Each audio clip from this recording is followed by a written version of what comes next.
All right, so again, we're in a very entomologist dream kind of situation. Not a lot of disease here, not a lot of leaves in either of these tunnels to have a lot of disease, but in general, so in a high tunnel, again, I talked about this earlier, humidity is the driving force of a lot of the problems inside a tunnel. So we're not getting rain, of course, but we are getting the humidity. And right now, this tunnel is about 75 or 80% humidity, which is very high. So we have the sides up and the end walls, these have doors and those are always open. We know that here in Kentucky, at least, that a lot of our growers, maybe their sidewalls don't come up or they don't come up this high, or their end walls may open completely or only the size of the door. So all of that air exchange is really going to affect humidity. So any disease on the upper parts of the plants are going to be driven by leaf moisture. For those of you who know me, I use the word free water. Free water can be overhead irrigation or rain or humidity. So that's where free water comes in. So humidity is what we talk so much about in high tunnels. Some of the big diseases in high tunnel tomatoes are your bacterial pathogens. We start managing bacterial pathogens right when we plant, and we are using rotations mostly of coppers. There are a couple of other products like Actigard that are also effective against bacterial diseases. Leaf mold, we'll start seeing leaf mold in July when temperatures heat up. Leaf mold likes relative humidity above 80%. So once we start seeing that very high humidity, we'll start seeing leaf mold. Leaf mold is pretty easy to manage if it's managed preventatively. And again, as long as that humidity is down. So every high tunnel, and at least in here, one humidity meter, like the larger tunnels we were just in, at least two. So growers should always know what their humidity is. Agents, if you contact me, I'm going to ask that question.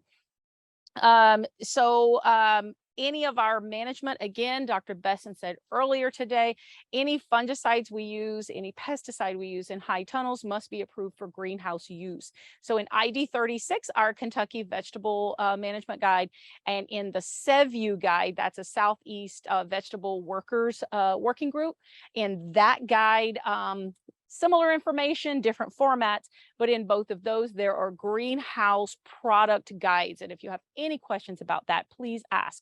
So you can't just use those standard tables to determine what to use in high tunnels. You must use those greenhouse approved products.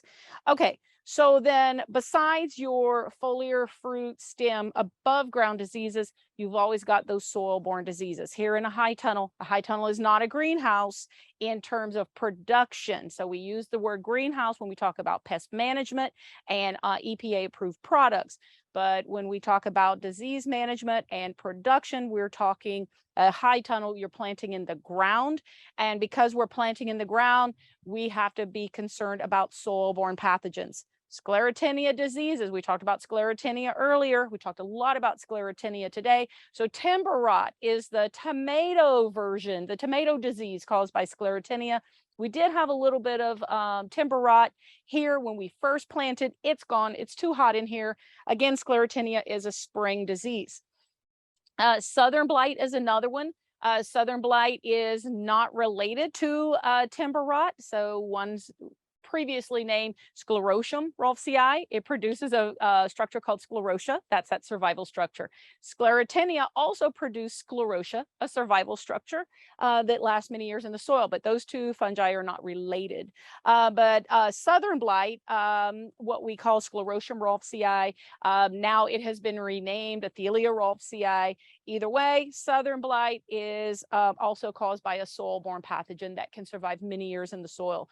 So really think about rotations. When we talk about rotations in disease management terms, rotating out of a susceptible crop. So diagnostics is absolutely critical. Rotations. So think about soil-borne pathogens, think about nematodes, think about managing your environment inside the tunnel, and always have some type of preventative program, because once disease hits, we can really lose a lot of plants. So that's kind of my sum up.